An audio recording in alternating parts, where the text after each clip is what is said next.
The daily update: yesterday, the Department of Public Health reported 827 new positive cases. The 7-day average positivity rate is 1.2%, which is consistent with the last few weeks of reporting. But we've obviously seen an increase, which we expected and anticipated, in overall cases over the past couple of weeks.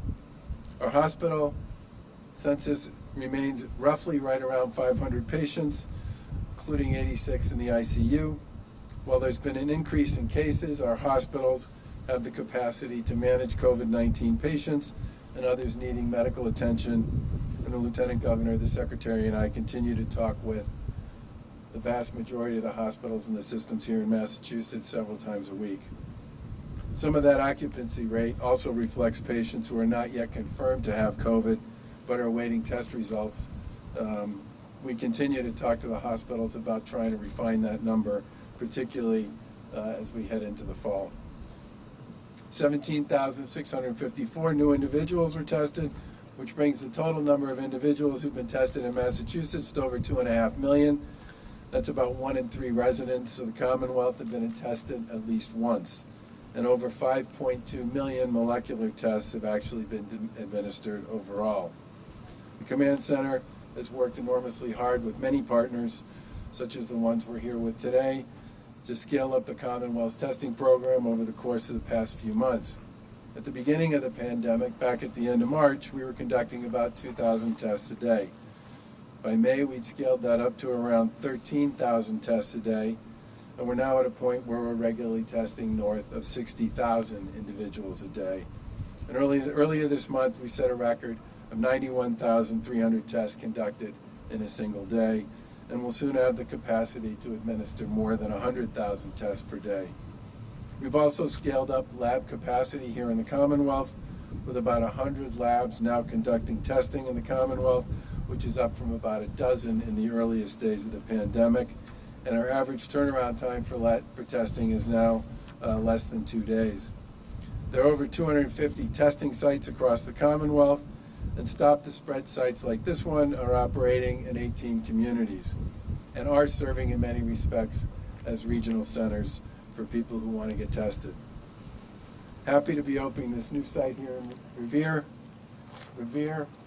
Here is Revere with the mayor. And I just want to say thanks to Secretary Sutters and her folks. These Stop the Spread sites have proven to be a valuable tool in our fight against the virus. We'll continue to operate the sites until at least the end of the calendar year, but they are in many respects a terrific asset to help us help people get tested, determine if they have the virus, and if they do, we can then use contact tracing and support services to help them isolate and to help them deal with other issues like keeping their family safe during that period of time. This test site was opened last Thursday in partnership with Project Beacon. Could the Project Beacon people just raise your hands so we all know who you are? Thank you very much for your willingness to help us with this. And as I said before, the tests are free to all Massachusetts residents. The site's open 7 days a week. At full capacity, the site will be able to conduct 1,000 tests a day. All are performed through this drive-through format with people in their cars, which is safe and efficient for staff and for the public. It's by appointment only, and people can look to get tested here. And if you're interested in getting tested here, you should visit beacontesting.com to register to get tested. Again, Mayor Arrigo, I want to thank you and your team for working with the Command Center to secure this site. Since it's right next to Route 1A, it's a convenient spot for people around the region to come get tested.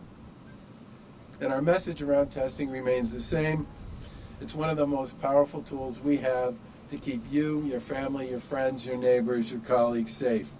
If you feel sick, you should get tested. If you've had close contact with someone who was recently diagnosed with COVID, you should get tested. If you attended a large gathering, or even if you attended a small gathering, or you just returned from out-of-state travel, and you were with a lot of people who weren't wearing masks or socially distancing, or not your immediate family, you should get tested. If you're planning to go visit older, senior members of your family who you haven't seen for a while, and you've been out and about with younger folks in close contact, and you haven't been wearing a mask, get tested. It's widely available across the Commonwealth, and people need to take advantage of that. I also want to give a quick update on the work we're doing with high-risk communities like Revere. The Command Center's COVID-19 Enforcement and Intervention Team has been working closely with local officials and communities that continue to see high rates of COVID. We've ramped up public messaging in these communities, including through a multilingual public messaging campaign. And last night we added a new step where we activated a wireless emergency alert to phones in several high-risk communities, including Chelsea, Everett, Lawrence, Lynn, Nantucket, New Bedford, Revere, Framingham, Winthrop, and Worcester. Local officials have all told us that this was a great success, and they felt it was a very effective way to reach their residents with an important and pertinent message. You might recognize the alert system. It's the one we use more typically to alert people to serious risks in their communities, usually weather emergencies or Amber Alerts. COVID is a persistently high risk in these communities, and this alert is another important message to remind residents to be vigilant. It's also far-reaching and goes to every cell phone in the area to make sure people are informed, even if they haven't seen something on TV or somewhere else in the news. The text alert contains a website link where folks can click to learn more about what they can do to stop the spread of COVID-19 in their community and be safe.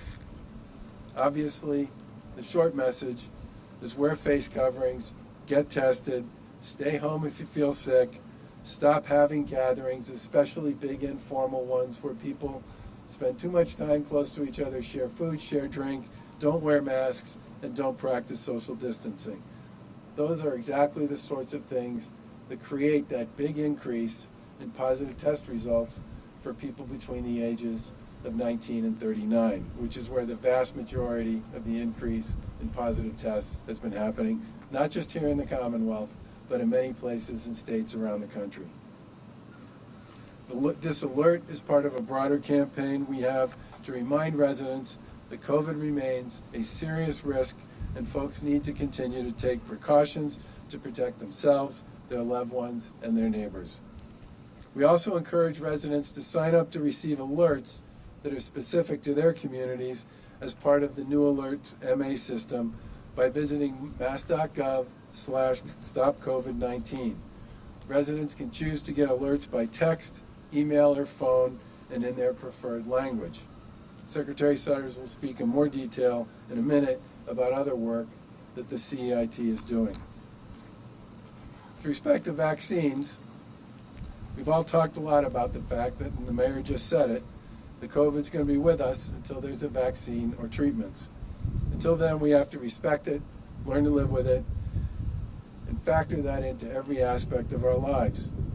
Well, several world-renowned companies, including some right here in Massachusetts, are working around the clock to discover a vaccine. State government is developing a plan to distribute the vaccine safely and equitably based on federal guidelines. On Friday, our administration submitted its interim draft COVID-19 vaccination plan to the CDC, which is a requirement for all states. The plan was developed by an interagency vaccine working group that was led by the Department of Public Health and advised by our COVID-19 vaccine advisory group. We've relied on some of the brightest minds in the public health space to put this together, and our medical advisory group includes medical professionals, public health experts, elected officials, community leaders, and infectious disease specialists. The plan lays out initial steps in our state's planning for a robust, comprehensive, and equitable vaccine distribution system once one or more vaccines are available here in the Commonwealth. We're planning for different phases of distribution based on how many vaccines are available and when. In the early phase, we expect limited supply, and we plan to prioritize the following groups: healthcare personnel who are likely to be exposed or to treat people with COVID-19, people at increased risk of severe illness from COVID-19, including individuals with underlying medical conditions and those over the age of 65, and then other essential workers. The plan also outlines our messaging efforts to make sure people know, once there is a vaccine available, that it has been approved by the federal government and is safe and effective. We'll also make it a priority to reach out specifically to groups that have been disproportionately impacted by COVID-19, including people and communities of color.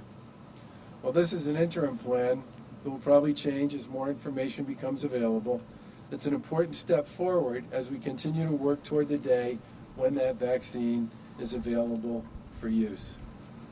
And while we continue to plan for a distribution of a vaccine, we can't take our eyes off the measures that we've been talking about for the last several months to keep people safe. As many epidemiologists and public health experts predicted, we have seen an uptick in positive cases in Massachusetts, across the country, and in many parts of the world. While we continue to closely monitor new cases, including testing and tracing where the infections are most prevalent, our Commonwealth is in a strong position to keep fighting this virus. Since last spring, we've made significant progress to build a massive infrastructure for large-scale testing and tracing. We've stockpiled enough PPE for frontline healthcare workers to last us through 2021. We've created and sustained a gradual reopening of our economy. People are back to work, and businesses and schools are in business.